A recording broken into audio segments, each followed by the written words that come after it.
Mon joug est doux. Mes chers enfants, paix à vous. Je suis ici au milieu de vous et je désire donner à votre prière cette marque de sainteté qui la rend agréable au Père.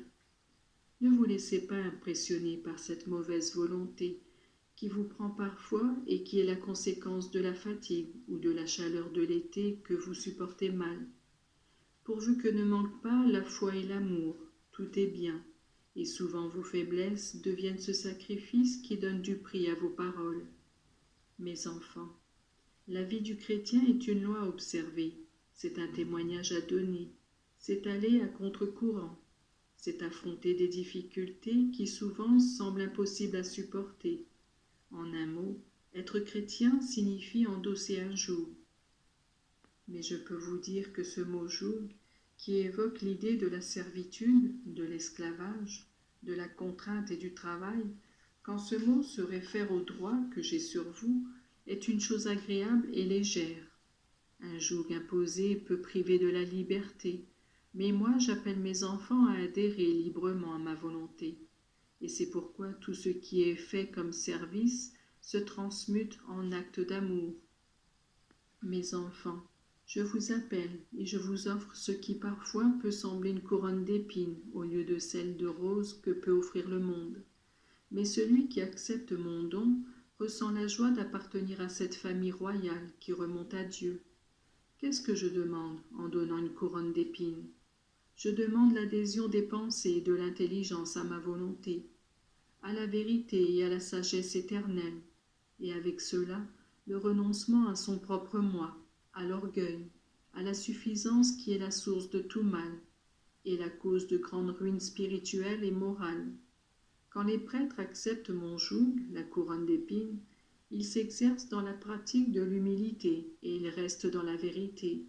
Leur ministère porte alors beaucoup de fruits, et eux-mêmes, demandant la collaboration de tous, font tant et si bien que le bien se propage et que le règne de Dieu s'étend.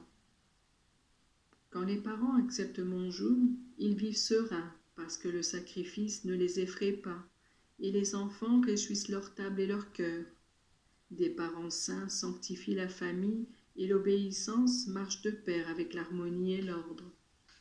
Quand les jeunes savent renoncer aux joies trompeuses du monde pour accepter mon joug, ils deviennent héroïques. Que valent la gloire, les ambitions, les richesses et tout ce qui forme le plaisir humain en comparaison des joies divines d'une âme pure qui rencontre son Dieu et qui renonce à tout pour se mettre à sa suite? Qui peut entrer en compétition en matière de sérénité avec un jeune qui suit la voie de sa conscience et accomplit par amour ses devoirs sociaux et individuels pour le bien de tous? Mon joug est vraiment doux et le poids est léger. Venez donc à moi, vous tous qui sentez le poids de la vie. Sur le chemin du calvaire, j'ai été aidé par un homme de Cyrénéen pour porter la croix. Mais pour chacun qui, fatigué et épuisé, vient à moi, pour chacun qui veut me servir, pour chacun qui est disposé à renoncer à lui-même, c'est moi le Cyrénéen. Je vous laisse une petite partie de la croix.